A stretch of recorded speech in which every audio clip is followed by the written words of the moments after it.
mesa del año, el primer en vivo, así que feliz año para los que no nos habíamos conectado todavía, a pesar de que la agenda arrancó con muchísima fuerza. Acompañamos al principio de año en el balance de gestión del presidente Nicolás Maduro, donde pudimos observar, las cifras importantes que presentó de estabilidad de la economía venezolana, estabilidad del tipo cambiario, estabilidad y reducción de la inflación, el crecimiento del 5% de la economía. Creo que son cifras importantes para todo el país. Por supuesto nos falta mucho camino por recorrer, pero podemos decir que empezamos a estabilizar la tormenta y empezamos un camino de recuperación. Yo convoco a todo el pueblo de Venezuela a acompañar este esfuerzo para seguir controlando la inflación, el tipo cambiario y para que la economía siga creciendo y en consecuencia siga creciendo el ingreso del país, el ingreso de todas y todos los venezolanos. También quiero destacar las cifras de seguridad. Sin duda alguna el país ha entrado en un camino de estabilidad económica, pero también de estabilidad desde el punto de vista de la paz que hay en el país, y debemos todas y todos contribuir, ayudar a que más nunca regresen los tiempos de odio, de violencia, de conflicto, sino que todos los problemas que tengamos los vayamos resolviendo pacíficamente. Por lo tanto, así iniciamos la semana y a partir de ahí hemos tenido una agenda de trabajo intensa. Esta semana también hacíamos nosotros nuestro balance en la gobernación de Miranda, ante el Consejo Legislativo. Resaltábamos las cifras de participación política, la consulta que se hizo el año pasado, tema del que hoy vamos a hablar, toda la política social en materia de juventud, de mujeres, de comunidades organizadas, el esfuerzo que hicimos en materia económica. Miranda es uno de los estados de mayor crecimiento económico del país. No debemos olvidar que veníamos de un 7% de la industria mirandina operativa y ya vamos por encima del 52%. Áreas de la economía como la farmacéutica ya la llevamos en el 80%. Crecimiento que hemos tenido en materia agrícola, donde ya estamos rondando las 70.000 hectáreas cultivadas de las 120.000 que tiene Miranda, apenas 17.000 cuando llegamos a la gobernación. Somos con segundo año consecutivo el estado con mayor nivel de ocupación hotelera, así que en materia de turismo también estamos creciendo. Y todo el esfuerzo que estamos haciendo en exportación, por ejemplo, de café, de cacao, de flores, toda la producción de carne, hay que seguir trabajando. Este país se saca adelante solo produciendo, trabajando, sin depender de absolutamente más nadie. También esta semana instalamos el Gabinete de Servicios Públicos. Estuvimos con los ministros de electricidad, de agua, de transporte, de ecosocialismo, revisando todos los temas de los servicios.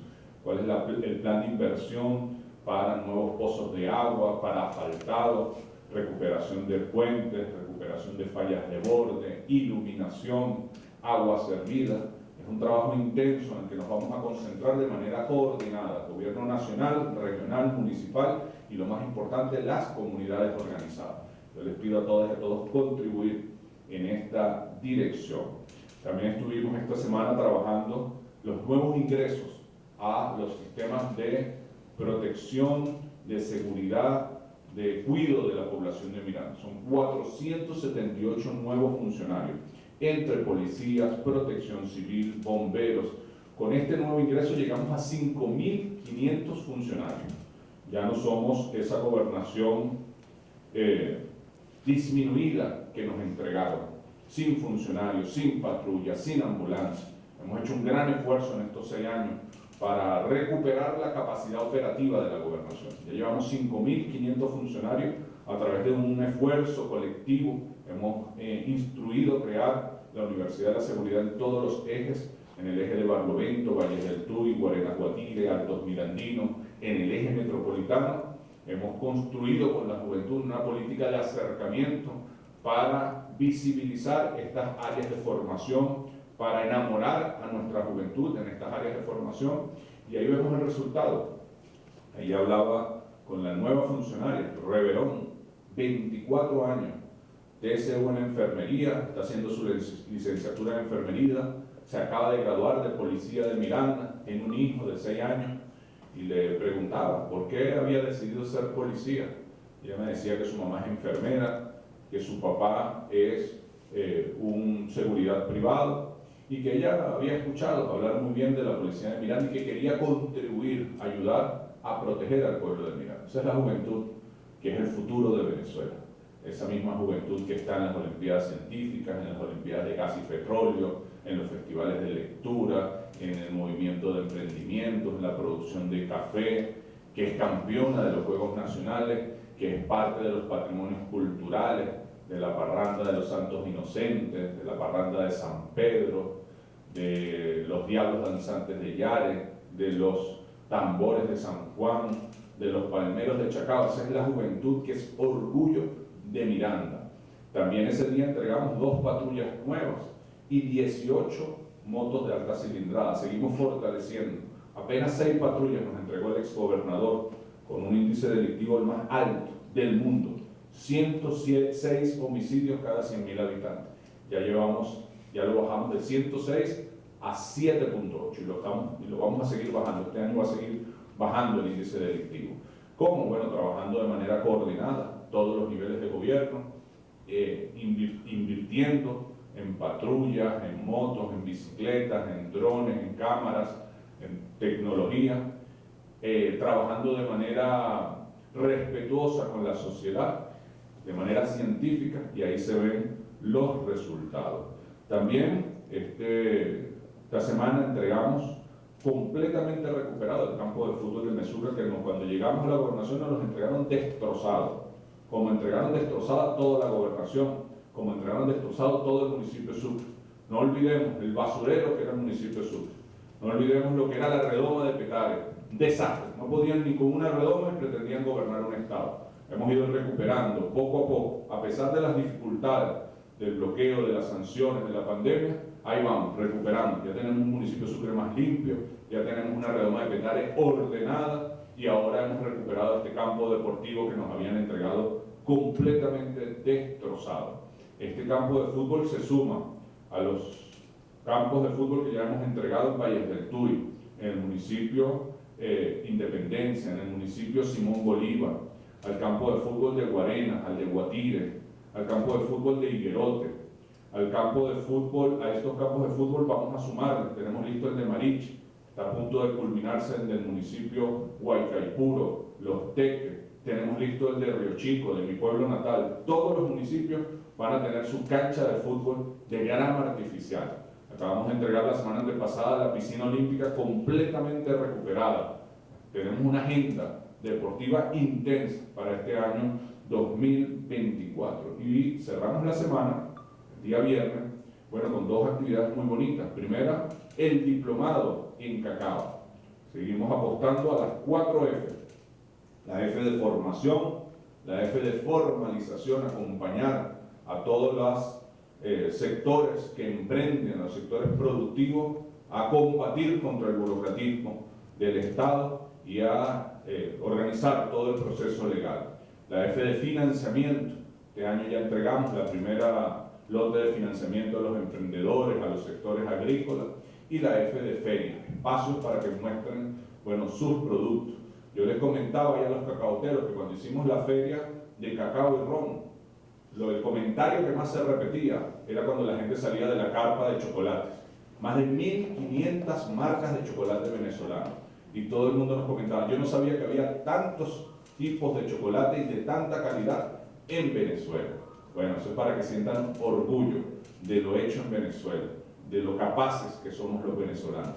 El mejor chocolate del mundo se produce acá, en Venezuela, no solamente el mejor cacao. Y después de esa reunión, que era acto de grado de diplomado chocolatero, 65 productores de cacao graduados ese día, nos reunimos con las comunas de Miranda, porque nuevamente las comunas de Miranda han solicitado a la Gobernación y al Consejo Nacional Electoral que los recursos del fondo que creamos hace varios años para apoyar al poder popular, para apoyar a la comuna, sean distribuidos de la manera en que ellos han acordado, que es a través de la democracia.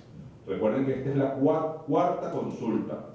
La primera consulta la hicimos en el 2019, pocas semanas antes de que apareciera esa tragedia de la pandemia del COVID. Esa consulta fue para crear el fondo. La Gobernación de Miranda no había recursos destinados a las comunidades organizadas. Y en función de eso creamos una propuesta y la sometimos a la votación popular. Esa fue aprobada mayoritariamente por la población de Miranda. Lamentablemente, pocas semanas después apareció el COVID. Nos vimos obligados a detener todos los compromisos y dedicar todos los recursos a los hoteles sanitarios, a la dotación de nuevas camas de terapia intensiva, a mandar todo Transmiranda a las fronteras a recoger los migrantes que regresaban del desastre que estaba ocurriendo en el resto de los países, donde no había ningún tipo de atención, no veían imágenes horribles de muertos en las calles. En Venezuela, en Miranda, tomamos decisiones a tiempo. La organización popular, el gobierno revolucionario, los sectores productivos, activamos los hoteles sanitarios en todo el estado, desplegamos Transmiranda, se puso al frente la policía, los bomberos, los médicos comunitarios, las madres cocineras, e hicimos varios anillos de protección. Anillos comunitarios, los anillos de los hoteles sanitarios para las personas con síntomas leves, los CDI para las personas con síntomas intermedios y el Hospital Victorino Santalla, que le pusimos 500 camas de terapia intensiva. Es el crecimiento más grande de la historia del sistema público de salud, y gracias a eso pudimos salvar más de 50.000 vidas, 50.000 personas que hoy viven gracias al esfuerzo colectivo que hicimos. Pero bueno, luego, gracias al apoyo de China, de Rusia, pudimos saltarnos el bloqueo ilegal, inmoral, que ha colocado los Estados Unidos sobre Venezuela y tener acceso a las vacunas. Y esas vacunas nos permitieron controlar, como hoy está, la situación de pandemia, de COVID. Está controlada, pero no desaparecida. Tenemos que seguirnos cuidando. Y ante el menor síntoma, bueno, hacernos nuestra prueba. Si sale positivo, tomar nuestras previsiones para no enfermar a nuestro entorno familiar, a nuestra comunidad, tomarnos nuestros medicamentos para que la enfermedad se pase sin mayores dificultades. Ya hoy hay solución médica a la enfermedad. Lo que no podemos es ignorarla. Lo que no podemos es decir, no, eso es una gripecita. No, inmediatamente, al menor síntoma, hay que hacerse sus pruebas y activar el protocolo correspondiente. Luego de ese control, bueno, pudimos retomar la agenda ordinaria. Entre esos, bueno, en 2022 hicimos la primera consulta, una consulta con los recursos que tenía el fondo, $500.000 acumulados en bolívares, pero su cambio, el cambio de ese momento. Y aprobamos 64 proyectos, uno por parroquia. Las comunas de cada parroquia se organizaron, presentaron sus proyectos, y entre esa alternativa de proyectos la gente eligió.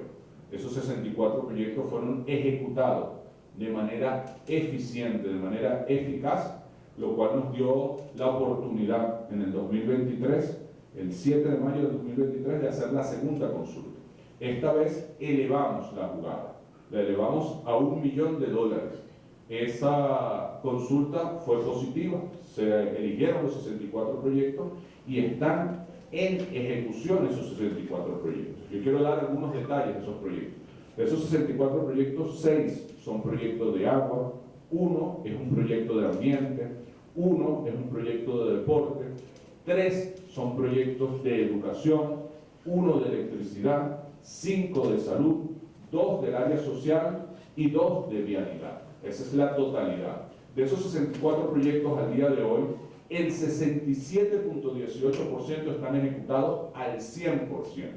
Y el restante oscila entre un 80 y 90% y en los próximos días van a estar culminando. Nosotros vamos a iniciar a partir de ahora un proceso de inspección, de supervisión, más allá de la inspección y la supervisión que hace, bueno, la Contraloría del Estado a todos estos proyectos, que hace la comunidad organizada, quienes critican la entrega de recursos a la comunidad. Una de las críticas que hacen es que se pueden robar esa plata. Y yo les respondo, sí, en la comunidad se pueden robar el dinero, pero ese dinero también se lo pueden robar en la alcaldía, también se lo pueden robar en la gobernación, también se lo pueden robar en el gobierno nacional. Es decir, No es qué instancia, qué nivel de gobierno la que administra lo que evita que roben. Lo que evita que roben es que haya mucho control. Y nos es más fácil a los ciudadanos controlar mientras el proyecto está más cercano a mi comunidad. Yo como ciudadano se me hace más fácil ir a la comunidad, al Consejo Comunal, a revisar cuál es el costo del proyecto, cómo se está ejecutando el proyecto, que ir a la oficina de una alcaldía, una gobernación o un gobierno nacional. Por eso, yo por el contrario, en ese argumento creo que mientras más cercano a la gente esté la ejecución del recurso, más capacidad de control tenemos las y los ciudadanos. Otra de las críticas que hacen es que el poder popular, las comunas, los consejos comunales, es solamente para un sector de la sociedad. Y eso no es cierto. El consejo comunal, la comuna, es un cuarto nivel de gobierno. Como es el gobierno nacional, luego viene el gobierno regional, luego viene el gobierno municipal y luego viene el gobierno comunal, el consejo comunal, la comuna. En todos los niveles, todos los ciudadanos que habitamos en ese territorio determinado somos integrantes, somos participantes, somos protagonistas, tal cual lo indican las leyes venezolanas, la Constitución y las leyes del poder popular. ¿Qué es lo importante? Que como ciudadanos nos sintamos protagonistas y participemos. Participemos en la construcción de los proyectos, participemos en la elección de los proyectos, participemos en la ejecución de los recursos y participemos en el control de la ejecución de esos recursos, es decir, en todo el ciclo de la política pública. En la medida en que todas y todos los ciudadanos participemos, en esa medida hay mayor posibilidad de que el gobierno sea más eficiente. Si lo delegamos en un grupo, si lo delegamos en un gobierno nacional, en un gobierno regional, municipal o en unos voceros del Consejo Comunal, bueno, el margen de error va a ser mayor porque queda exclusivamente bajo la capacidad, los intereses de ese grupito. Pero la mayoría en que todas y todos nos involucramos en la república, en la cosa pública, en lo de que es interés colectivo, en esa medida el margen de error disminuye. Por lo tanto, para tener un gobierno eficiente, la clave está en la participación de la gente, la participación colectiva. Es algo que tenemos que cuidar, la democracia protagónica y participativa. No permitir que las élites nos roben el derecho que tenemos los ciudadanos a elegir, a decidir, a ejecutar y a controlar la política pública. Política pública nos interesa a todas y a todos.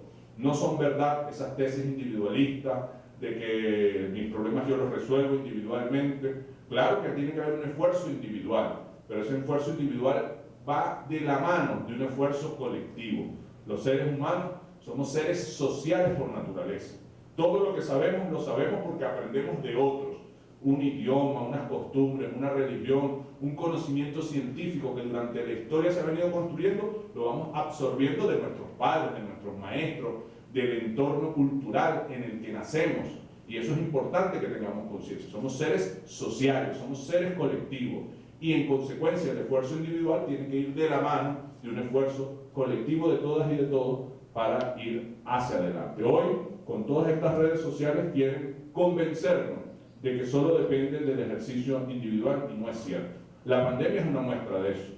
La pandemia aparece por lo globalizado que está la sociedad, lo interconectada que está la sociedad, y no tiene respuesta individual, no tuvo respuesta individual. Ameritó de la investigación de muchos científicos en el mundo, ameritó del esfuerzo colectivo de cuerpos de seguridad, de cuerpos de salud, de la solidaridad social. Entonces, más allá del individuo, ese individuo se desarrolla todo su potencial en un colectivo, donde para que funcione tiene que haber solidaridad. El valor fundamental para que la sociedad funcione es la solidaridad, es entender que no somos nada sin el otro, y que por lo tanto el otro, lo colectivo, nos importa a todas y a todos. Para que haya seguridad para tus hijos, para tu madre, para que haya un sistema de salud que cuide cuando pase algo, para que haya un sistema educativo que resguarde los valores familiares de nuestra sociedad, necesitamos todas y todos comprometernos, como decía Simón Rodríguez, entre ayudarnos entre todas y todos. Por eso es tan importante la democracia protagónica y participativa. Y creo que hay que cuidarla entre todas y todos. Y en función de eso, vamos a esta cuarta consulta. Esta cuarta consulta va a ser ahora el 7 de marzo, domingo 7 de marzo. ¿Ah? ¿Seguro? 17 de marzo, perdón. Me corrigen. 17 de marzo. Esta cuarta consulta va a ser el 17 de marzo. En esta cuarta consulta hay dos cambios fundamentales a las anteriores. Recuerden que la primera fue para crear el fondo, la segunda para aprobar $500,000 a 64 proyectos, la tercera, $1.000.000 a 64 proyectos. Ahora vamos a elevar la escala.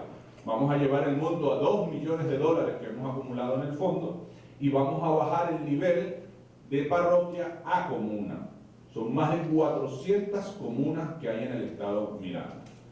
El Poder Popular de Miranda nos ha pedido que el nivel del proyecto sea más cercano a la comunidad. Y ya con la experiencia previa creo que tenemos condiciones para avanzar. Esto va a ser mucho más exigente, porque amerita ampliar el sistema electoral, amerita ampliar el sistema de apoyo técnico-político de la gobernación, las alcaldías, el gobierno nacional, para que el proyecto que presenta la comunidad sea viable técnicamente. Amerita ampliar la capacidad de control administrativo sobre estos 400 proyectos. Por eso yo les pido, primero, a todas las instituciones del Estado Nacional, del Estado Regional, del Estado Municipal, ponerse a disposición, ponerse al servicio del poder comunal, de las comunidades organizadas.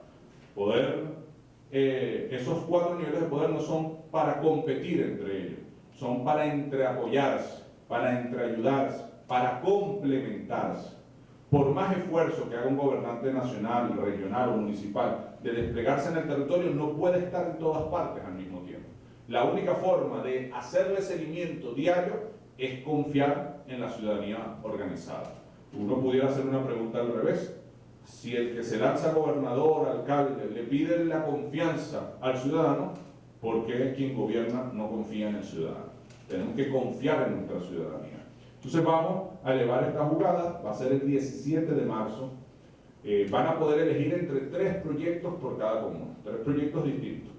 Vamos a tener una etapa que está en desarrollo, donde las fuerzas vivas de esa comuna, estoy hablando de consejos comunales, estoy hablando de mesas técnicas de agua, estoy hablando de escuelas, de centros de salud, estoy hablando de ambulatorios, estoy hablando de asociaciones de vecinos, de condominios, toda la fuerza orgánica de movimientos sociales que hacen vida en ese territorio pueden presentar sus proyectos ante la Asamblea. La Asamblea debe elegir de todos esos proyectos los 3 que mayor apoyo tengan. Y esos son los 3 proyectos que van a aparecer en la boleta electoral. Y luego todos los ciudadanos en edad de votar que vivan en esa comunidad podrán elegir entre esos 3 proyectos el 17 de marzo. Insisto, esto no es que si para un partido político u otro partido político, una ideología u otra ideología. Esto es para todas y todos. Todos los ciudadanos, independientemente de su posición política, independientemente de su ideología, pueden participar en esta consulta. Lo único que tienen es que tener un interés en un problema concreto e interés en solucionar ese problema concreto. De eso se trata la política, de resolver los problemas concretos de la gente, de buscar cuáles son las prioridades de la comunidad y concentrar energía y esfuerzo en resolver ese problema. Si en mi comunidad hay un problema con un parque que queremos reparar, hay un problema con un pozo de agua que queremos reparar, o hay un proyecto para construir una plaza, bueno, nos ponemos de acuerdo. ¿Cuál de los 3 proyectos es el primero que vamos a resolver? Elegimos, es este. Vamos a reparar el pozo de agua porque es la prioridad. Bueno, nos ponemos entre todas y todos, con los recursos que se nos dan, a resolver ese problema. Lo resolvimos, ya se resolvió el problema del agua, ahora vamos con el segundo proyecto, que puede ser el parque, que puede ser la plaza. Así se gobierna, discutiendo colectivamente cuáles son las prioridades, concentrando esfuerzo en esas prioridades y luego sacando de la lista de problemas en función del avance que podamos tener. De eso se trata la política, el gobierno, de que la gente pueda vivir mejor, de que los problemas concretos se vayan solucionando progresivamente, sin desespero, consensuando las prioridades, trabajando de manera colectiva. Así que a mí me da mucho gusto anunciar esta cuarta consulta, es fortalecimiento de la democracia plena, de la democracia radical, de la democracia protagónica, de la democracia participativa, es columna vertebral de la esencia del chavismo. Gobernar con la gente, gobernar consultando, gobernar escuchando, y convoco a todo el pueblo de Miranda, a todo el pueblo de Miranda, independientemente de su posición ideológica, a sumarse a la democracia protagónica y participativa. Con mucho gusto responderemos las preguntas que bien tengan que hacer los compañeros y compañeras periodistas o a través de las redes sociales. Adelante. Buenos días. Buenos días. En cuanto a periodistas, Valerio Obregón, por Antena 103.7, nos escribe a través del vivo en Instagram: ¿cómo ha sido la aceptación en sectores distintos de la comunidad con respecto a la administración de recursos por la comunidad? Pues hay quien habla de desplazamiento de funciones del Estado. Y como segunda inquietud plantea cómo ha sido el trabajo en municipios donde gobierna la oposición con la consulta popular. Bueno, creo que se parecen las dos preguntas. Yo insistí mucho en la última parte de mi intervención sobre este tema. Las consultas, el poder popular, al igual que las alcaldías, las gobernaciones, el gobierno nacional, son instancias de gobierno, 4 instancias de gobierno: gobierno nacional, regional, municipal y comunal, que son para todas y todos los ciudadanos que viven en ese territorio determinado. El gobierno nacional es el territorio de todo el país. El gobierno regional es de un estado determinado, el gobierno municipal de un municipio, el gobierno comunal de una comunidad determinada.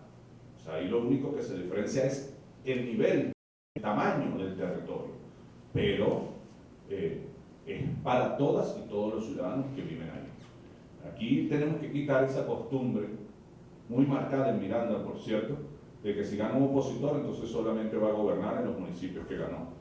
De que si gana un chavista, entonces solamente va a gobernar en los municipios que ganó. No debe ser así. Claro que uno debe gobernar desde la postura ideológica que uno propuso a la ciudadanía, porque tienes que respetar eso.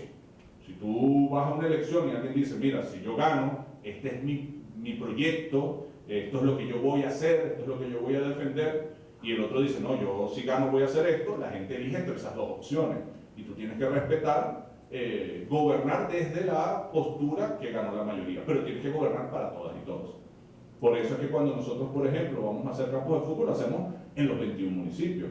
Por eso es que cuando nosotros vamos a fortalecer Transmiranda, lo fortalecemos para los 21 municipios. Por eso es que cuando creamos el 0800 Miranda con las ambulancias, bueno, ponemos ambulancias en las 55 parroquias, independientemente de si uno ganó o no ganó esa parroquia o ese municipio. Porque tú ganas desde una perspectiva ideológica, pero gobiernas para todas y todos los ciudadanos. Y así debe ser. Y yo debo reconocer públicamente que en los temas estructurales, pandemia, vacunación, seguridad, yo he tenido una buena relación de trabajo con los 21 alcaldes, independientemente de su posición ideológica. Hemos tenido una buena relación de trabajo con todas las comunidades de Miranda, independientemente. Hay comunidades muy chavistas, donde el chavismo gana 70, 80, 90%, y hay comunidades muy opositoras, donde la oposición gana 70, 80, 90%, y en todas, en estos 6 años, he tenido una buena relación de trabajo. Así que así debe seguir siendo, ese debe ser el tono. Tampoco olvidar de dónde venimos, de una Miranda, de una Venezuela que no se podía ni dialogar, ni hablar. Estas calles de Miranda, Los Teques, en Chacao, en Sucre, en Guarenas, en Los Sales, era de violencia, de odio. Fue en Miranda donde pusieron guayas para degollar a otro venezolano. Fue en Miranda donde quemaron viva a otra persona. Esos tiempos no deben regresar más nunca. Que vivan las diferencias ideológicas, que se discutan las ideas libremente, que cada quien tenga la libertad de ponerse la franela del color que quiera, de expresar libremente su idea. Yo, como dice el filósofo, yo puedo no compartir tu idea, pero voy a defender tu derecho a que la expreses con libertad. Ahora, una cosa es la diferencia de ideas que existe. Siempre lo digo en las asambleas, existe hasta en la familia. En la casa tú das la vida por tu mamá, por tus hijos, pero eso no quita que tienes diferencias y peleas con ellas. Eso es natural. Las diferencias son naturales. Lo que no es natural es que por las diferencias no nos podamos hablar. Lo que no es natural es que el odio sea el método de resolver esas diferencias. Lo que no es natural es que nos odiemos por las diferencias. Tenemos derecho a tener diferencias, pero tenemos la obligación de convivir a pesar de nuestras diferencias, de construir juntos a pesar de nuestras diferencias, de gobernar juntos a pesar de nuestras diferencias. Así que esta consulta, como todo lo que hacemos en la gobernación de Miranda, es para todas y para todos.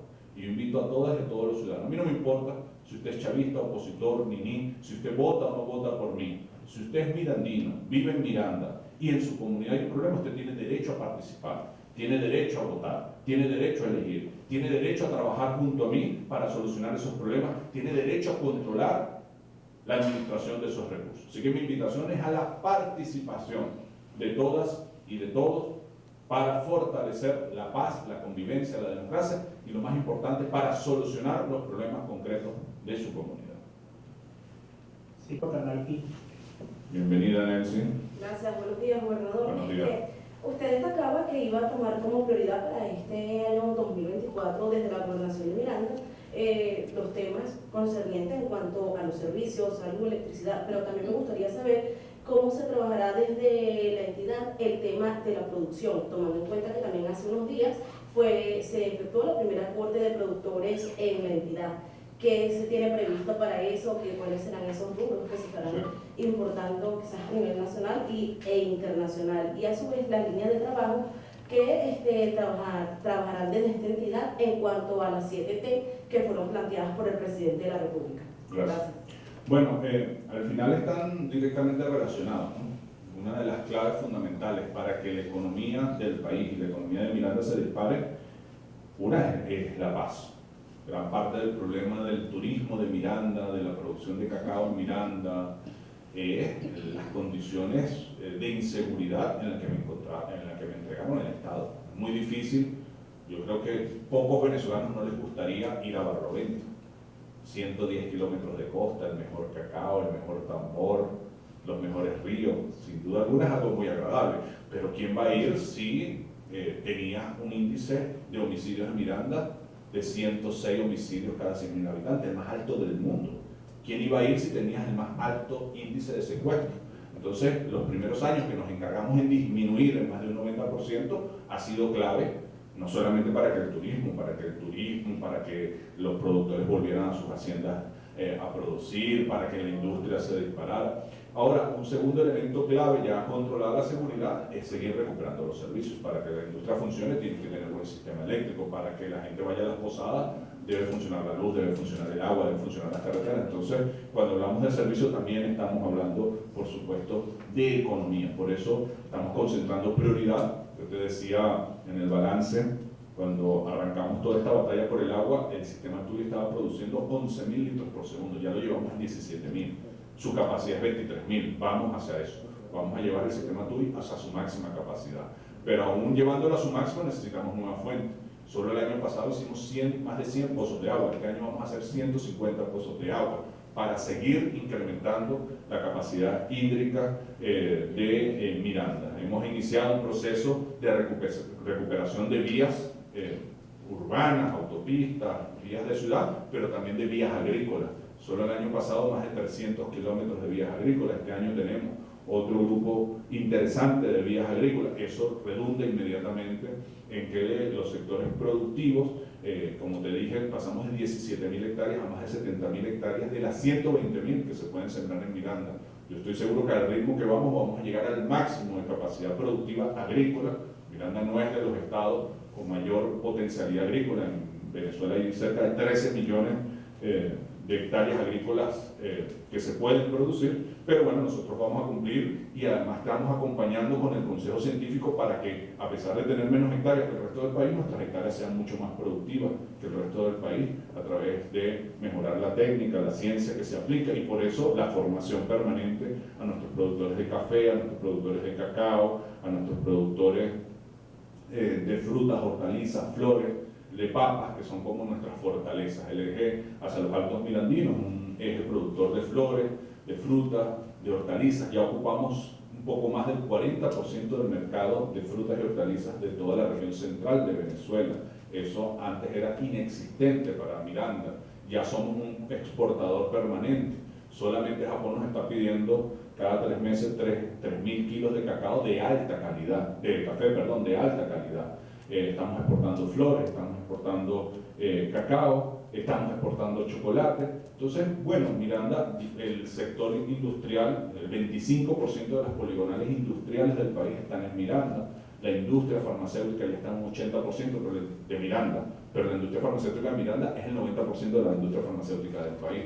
La industria textil también está creciendo, la industria del plástico, estamos exportando productos de plástico, cava, motopartes, partes de carro, es decir, autopartes, es decir, es una industria, el emprendimiento está creciendo a una velocidad más bien tan acelerada que se nos hace casi imposible acompañarla. Estamos viendo cómo fortalecemos la institucionalidad porque estamos desbordados en la cantidad de emprendimiento que todos los días nos llega de gente que quiere producir. Miranda es un pueblo productivo, trabajador. Nosotros vamos a seguir trabajando para fortalecer la agricultura, la industria, el turismo, la ciencia, el emprendimiento en Miranda y aportar a que ese crecimiento que arrancó en Venezuela siga, porque además lo necesitamos. Hemos crecido un 5%, pero necesitamos crecer sostenidamente para poder recuperar el espacio perdido por el bloqueo de las sanciones. No olvidemos, antes del bloqueo de las sanciones, los ingresos del país eran de 50.000 millones de dólares. Anoten este número, 50.000 millones de dólares. En el peor momento, después del bloqueo, bajó a 400, de 5.000 a 400 millones. Ahorita estamos en 11.000, un crecimiento considerable, creciste de 400 a 11.000, pero todavía te faltan casi 40.000 para llegar a lo que nos dejó Chávez antes del bloqueo de las sanciones, para llegar a ese nivel de vida, que es insuficiente. Nosotros aspiramos mucho más que eso. Es decir, estamos creciendo considerablemente, fuimos el país de América Latina que más creció, pero nos falta mucho por recorrer para alcanzar lo que retrocedimos por el bloqueo de las sanciones. Eso tiene que estar consciente todo el mundo, para que no diga, bueno, ya crecimos un año, ya bajemos los brazos. No, nosotros los venezolanos vamos a tener que trabajar intensamente en los próximos años para recuperar el tiempo perdido por el bloqueo de las sanciones. ¿Sería mucho más rápido si nos quitaran el bloqueo de las sanciones? Sería. Hay gente que dice, ya no nos quitaron. No es verdad. Son 800 sanciones, 800 leyes, decretos, instrumentos jurídicos que sancionan la economía venezolana. Entonces, algunos con un análisis simplista me dicen, bueno, Héctor, tú dices que estamos sancionados, pero estamos importando. Claro, exportamos e importamos. Hoy en día, al principio no podíamos. Pero para exportar tenemos que pagar el 40%. O sea, tú vendes algo a 100 y recoges el 60, porque 40 se van pagando para evitar la sanción. Y luego con esos recursos, cuando quieres comprar algo que no produces acá, también tienes que pagar el 40% para evitar la sanción. Entonces, la pérdida de la economía es muy grande. Sigue existiendo sanciones y bloqueos que afectan la economía, el ingreso de los venezolanos. Por eso nosotros no podemos dejar de pelear, todas y todos, esto va más allá del chavismo, para que algo que es ilegal, es inmoral, hace daño a la economía venezolana, se quite. Porque cuando la quiten, ese crecimiento se va a acelerar mucho más del que el ritmo que tenemos ahorita. Eso es una pelea. Eso es una pelea que tenemos que dar. Y la otra pelea que tenemos que dar es seguir levantando producción. Producir más. Bueno, la industria mirandina estaba un 7%, estaba un 52, 53. Sí, pero tenemos que llevarla al 100. Teníamos 17.000 hectáreas sembradas, ahorita estamos en 70.000. Sí, pero hay que llevarla a 120.000. Y cuando lleguemos a 120.000 hay que producir mayor cantidad por hectárea sembrada. Y hay que producir mayor calidad de esos productos. Entonces ir elevando nuestra capacidad productiva hasta que llegue el momento en que todo el mercado de lo que se pueda producir en Venezuela lo ocupe la producción nacional. Y lo que nos sobre, porque producimos más de lo que necesitamos, así Venezuela tiene 30 millones de habitantes y usa 2, 3 pares de zapatos al año, tiene que producir entre 60 y 90 millones de pares de zapatos y produce 120 millones de pares de zapatos. Bien, consumimos los 3 pares de zapatos que necesitamos en promedio, estoy hablando. Los niños gastan más, crecen más, los adultos les dura más, eso es una media. Y lo demás lo exportamos. Lo exportamos al Caribe, lo exportamos al norte de Brasil, lo exportamos a Colombia, lo exportamos a los países asiáticos que a veces, aunque producen mucho, su volumen de consumo es mucho mayor del que necesitan. Lo mismo puede pasar con el chocolate, lo mismo puede pasar con las flores. O sea, nosotros tenemos capacidad de producir más de lo que necesitamos. Tenemos que hacerlo, porque satisfacemos las necesidades, tenemos que importar menos, mandar menos divisas para afuera, se quedan en la economía nacional, y cuando produces para satisfacer el mercado nacional y exportar, ingresan divisas, y tu economía va creciendo. Llévenlo a la lógica de una casa. Tú no compras fuera de tu casa lo que tú produces dentro de tu casa. Entonces es dinero que no se va para afuera. Pero si produces más de lo que consumes y de tu casa le vendes a la vecina, no solamente dejas dinero, sino que entra dinero. Y tu economía de la casa crece. Es sencillo. No lo pongamos en términos complejos para que la ciudadanía no lo entienda. Debemos producir más, todas y todos. Tenemos que tener mentalidad productiva en Venezuela, individual, familiar, colectiva como país. Debemos importar menos, solamente lo que necesitemos. Es que hay una tecnología que necesitamos y no la podemos producir todavía. Ok, esa es la importante. Es que hay un medicamento que no se puede producir en Venezuela, eso es lo importante. Hay gente que importa diciendo, pero es que afuera es más barato. Eso no es verdad, porque no solamente debes evaluar el costo final, tienes que evaluar cuánto pierdes al sacar dinero de tu país, cuánto pierdes al no producirlo acá y generar empleo, cuánto pierdes al no producirlo acá, generar empleo y que en ese paso cobren tributo. Todo eso se lo tienes que sumar al costo final. A lo mejor si yo le compro botas a la policía en un país extranjero, cuestan, qué sé yo, $5, por un ejemplo. Entonces, bueno, si voy a comprar 100 botas, cada una me cuesta $5. Si la compro hecha en Miranda, me cuestan $10. Cualquier administrador puede decir, es más barato comprarla afuera.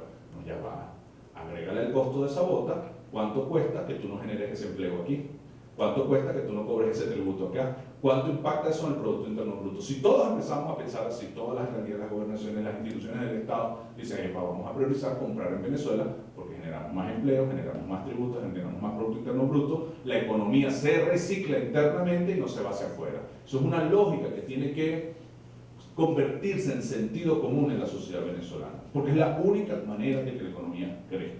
Es una trampa cuando el neoliberalismo te dice, sin barreras, sin controles, compremos en cualquier parte del mundo. Los países que plantean eso, cuando crecieron y fueron economías fuertes, no planteaban eso. Cualquiera, vea el que usted quiera, estudie su historia de la economía y se dará cuenta que dijeron, no, ya va, nosotros somos muy pequeños, vamos a frenar lo que viene de afuera, vamos a consumir, vamos a elevar nuestra calidad y cuando seamos suficientemente fuertes que ellos, decimos, ahora sí, vamos a competir en igualdad de condiciones. Tú no pones a correr a un atleta olímpico contra un niño. Tú dices, no, ya va, el niño corre con niños hasta que crezca, se hace fuerte, ya está al nivel, ahora sí corre. Entonces, nuestra economía es una economía que no puede competir con las grandes potencias, tiene que cuidarse, tiene que protegerse. Por eso, las tesis neoliberales de desaparecer el Estado, desde el punto de la economía, son un error. Son un error porque el Estado protege a su industria, a su pequeña industria, a su mediana industria, a sus emprendedores para que puedan crecer. Desde el punto de vista social, son un error. Porque si tú como Estado no garantizas burocracia y presupuesto, burocracia que la maestra, el policía, el médico, yo no puedo ejercer mis derechos. Porque yo puedo ejercer mis derechos si hay un hospital, una escuela, un funcionario de seguridad que me cuide. Si no, no lo puedo ejercer. ¿Quién lo puede ejercer cuando eso no existe? El que lo puede pagar. Entonces privatizas todo, entonces eso es excluyente, porque el que lo puede pagar lo tiene y el que no lo puede pagar no lo tiene. Tú puedes decir, bueno, pero es que le falta calidad, eso es otra discusión.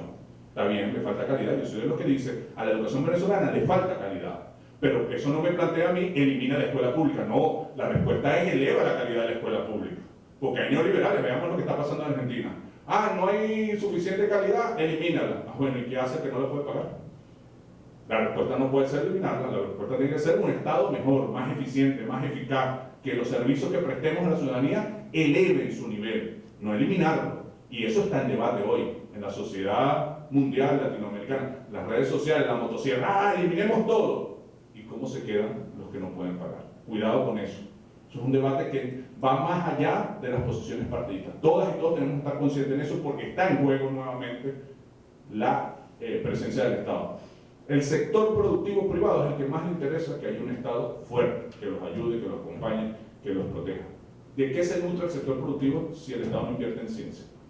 ¿Ustedes creen que todas las empresas de los grandes países del mundo, esa ciencia para desarrollar esos teléfonos, los cohetes o la medicina, se produjo en sus empresas o se produjo en sus universidades? ¿Se produjo o no se produjo con presupuesto público? Cuidado, no seamos ingenuos. Si queremos ser un país grande, tenemos que cuidar el Estado, tenemos que perfeccionarlo, tenemos que hacerlo cada vez mejor, más eficiente, más eficaz. Tenemos que ser conscientes y protagonistas para ver, para dónde va el presupuesto, cómo se está gastando, cuáles son las prioridades, en qué se está invirtiendo. Es interés colectivo de todas y de todos que el Estado funcione bien y funcione al servicio de la gente. Y yo alerto esto porque veo un debate en la sociedad, sobre todo a través de las redes sociales, que vuelve como en los años 80 y 90 a decir que desaparezca el Estado, que sálvese quien pueda. Eso es peligrosísimo para la grande mayoría. Por lo tanto, esta consulta, reconecto, tiene mucho que ver con protegernos colectivamente. ¿Alguna otra pregunta? Sí, hay... Bueno, me preguntaba sobre las 7T. Me faltó esa. Sobre las 7T, a mí me parece maravillosa esta propuesta que ha generado el presidente. Yo coincido con él en que estamos saliendo de las tormentas, que empieza a estabilizarse el país desde el punto de vista de la seguridad, desde el punto de vista del tipo cambiario, desde el punto de vista de la inflación, desde el punto de vista de los ingresos empiezan a crecer, pero coincido también en que no es suficiente, que hay muchas cosas que hay que cambiar. Hay muchas cosas que hay que cambiar en el Estado, en el funcionamiento de la política, sobre todo porque el país es distinto. Quien crea que Venezuela es la misma Venezuela de hace 5 años, de hace 10 años, de hace 15 años, está equivocado. Entonces, si hay una nueva Venezuela, después de la pandemia los venezolanos somos otros, después del bloqueo y las sanciones los venezolanos somos otros. Somos unos venezolanos distintos, emprendedores, que ya no nos gusta el conflicto, que dialogamos entre todos. Entonces, lo lógico es que las respuestas que se le den a esa nueva Venezuela sean distintas. Entonces, que digan, no, vamos a dar la misma. Algunos dicen, bueno, pero es que tenemos que hacer lo mismo que hizo Chávez. Yo pregunto, si Chávez estuviese en la Venezuela de hoy, ¿haría lo mismo que hizo hace 20 años? No, cambiaría. Venezuela, Chávez cuando llegó dijo, bueno, el país está así, vamos a hacer la misión alfabetización. Yo sí puedo. Pero cuando la gente leía y escribía, no dijo vamos a hacer la misión de alfabetización, dijo vamos a hacer una misión vivienda. Se iba adaptando a las nuevas necesidades de la gente. Entonces no me puedes dar como excusa, no, si Chávez estuviese vivo, si cuando Chávez apareció, la política hacía asambleas con megáfono. Cuando llegó a la presidencia hizo los presidentes, y cuando salió Twitter hizo Chávez Candanga, y si hoy estuviera hablando por TikTok.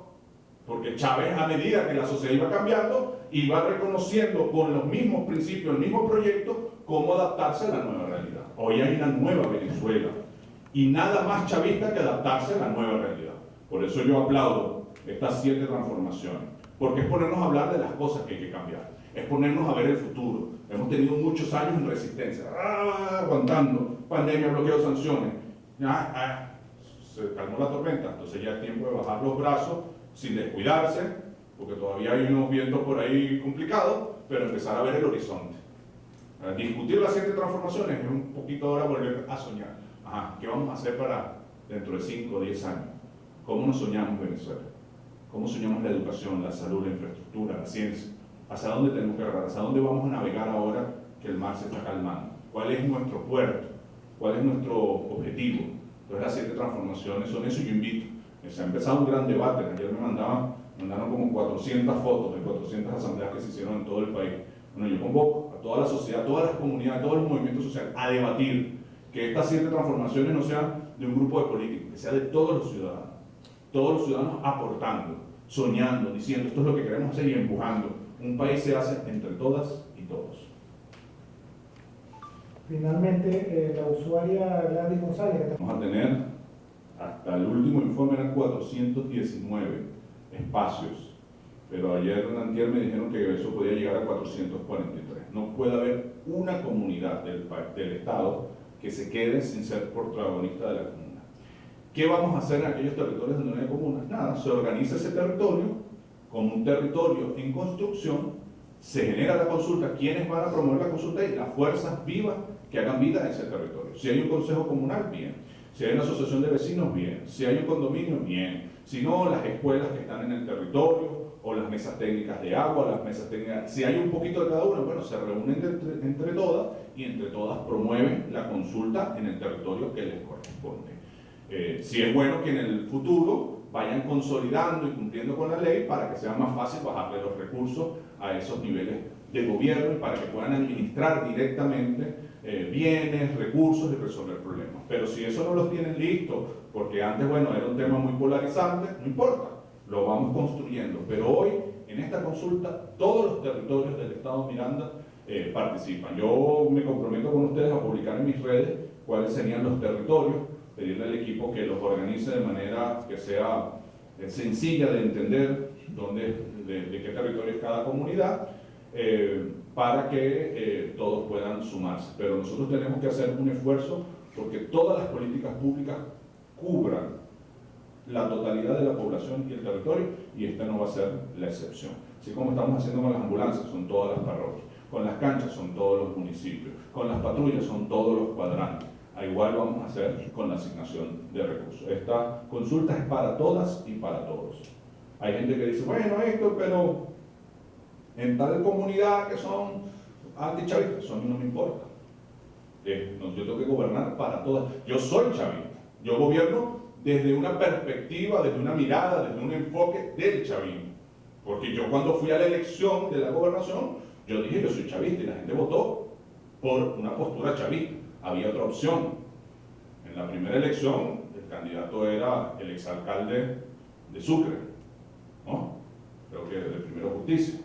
Bueno, la gente pudo valorar entre una opción chavista o lo que estaba pasando en Sucre. Desde mi punto de vista, muy mal candidato. ¿Por qué? Sobre todo por una pésima gestión. Hubo 10 años sin pandemia, sin bloqueo, no pudo ni recoger la basura, no pudo ni gobernar la redoma. Era difícil que los mirandinos vieran el desastre que era el municipio de Sucre en violencia, en basura, en desorden. Dijeron, bueno, eso no lo queremos para el Estado Miranda. Y además representaba lo mismo que el exgobernador, muy mal gobernante también, desde mi punto de vista, Enrique Capriles Radón. Gobernó 10 años el Estado Miranda, con plata, no había bloqueo, no había sanciones, había estabilidad cambiaria. Habían buenos salarios de los maestros, de los médicos, de los policías. No hubo pandemia y nos entregó un estado desastroso, desastroso. El más alto nivel de delitos del mundo. Nosotros nos ha tocado 6 años, llevamos un poquito más de la mitad de lo que ellos gobernaron, con muchos problemas, sin recursos, con pandemia, y hemos venido disminuyendo los problemas, los homicidios, los secuestros, más agua, y ahí vamos, todavía quedan muchos problemas por resolver. La segunda elección, que fue hace 1 año y 8 meses, el candidato era, bueno, de Fuerza Vecinal, de los alcaldes de la misma, que ahorita creo que se dividieron, ¿no? Pero en ese momento eran el mismo partido, los alcaldes de oposición. Bueno, habían 2 miradas también, y la gente volvió a elegir por nosotros. Creo que el tema de la seguridad fue uno de los temas que más impactó positivamente. Entonces, bueno, yo tengo que gobernar desde lo que soy. Yo soy chavista. Tengo que gobernar desde esa mirada, pero tengo la obligación de gobernar para todas y todos, porque además ser chavista es gobernar para todas y todos. Cuando Chávez planteaba misiones de amor mayor, pensiones, no era pensión para los chavistas, era pensión para todos los abuelos. Cuando Chávez planteaba misión para aprender a leer y escribir, no era para enseñar a leer y escribir a los chavistas, era para enseñar a leer y escribir a todas y a todos. Cuando Chávez planteaba misión Sucre para que tuviesen acceso a la universidad, yo me gradué en la Cuarta República. Soy de las últimas generaciones que tuvo como el contraste, ¿no? Y yo me acuerdo, cuando nosotros íbamos a salir del bachillerato, yo estudié el bachillerato en la Fundación La Salle de Nueva Esparta, en Punta de Piedra, todos éramos buenos estudiantes, todos mi salón, porque en ese momento La Salle tenía, cuando tú pasabas a 3er año, tenías varias opciones técnicas y ciencia, y a ciencia solo pasaban los mejores estudiantes de todos los 3er años. O sea, todos mi grupo éramos los mejores estudiantes del liceo y todos con una incógnita. ¿Será que conseguimos un cupo? Así era. Hoy tú le hablas a los nuevos muchachos de población flotante y no saben qué es eso. Bachilleres sin cupo, no saben qué es eso. Recluta obligatoria, no saben qué es eso. Ley de vagos y maleantes, no saben qué es eso. Pero esa es la Venezuela de donde venimos. Cuando Chávez llamó a la masificación de la universidad, no era para que estudiaran los hijos de los chavistas, para que estudiáramos todos. Hoy en Venezuela, tú puedes estudiar en los 335 municipios gratuitamente, preescolar, escuela, liceo y universidad, porque todos hay de la universidad. Puede ser que no haya cupo en la carrera que tú quieres. Que yo quiero estudiar medicina en tal universidad y esa solamente hay 200 cupos y hay 220 y tú sacaste 19. Entonces, saqué 19 y le entré, bueno, saqué 200 cupos y en el país hubo más de 220. Puede pasar, pero tienes una opción pública. ¿En cuántos países del mundo eso pasa? Entonces, Chávez nos enseñó a gobernar para todas y todos. No olvidemos eso. No lo olvidemos. Ser chavista es ser amplio. Ser chavista no es ser sectario. Ser chavista es gobernar para todas y todos. Desde una postura política, sí, pero para todas y todos. Esto es muy importante. Porque entonces hay gente que se agarra, no, solo los chavistas. ¿Y cuando Chávez nos enseñó que era solo los chavistas? Chávez nos enseñó a gobernar para todas y todos. No podemos olvidar eso. Así que bueno, vamos a esta consulta. 17 de marzo, toda Miranda a organizarse sus proyectos, porque vamos a financiar y yo voy a arrancar un despliegue para supervisar, para controlar y para mostrar los resultados de la consulta anterior. Un abrazo para todas y todos, feliz inicio de semana y que Dios me los bendiga. Muchísimas gracias.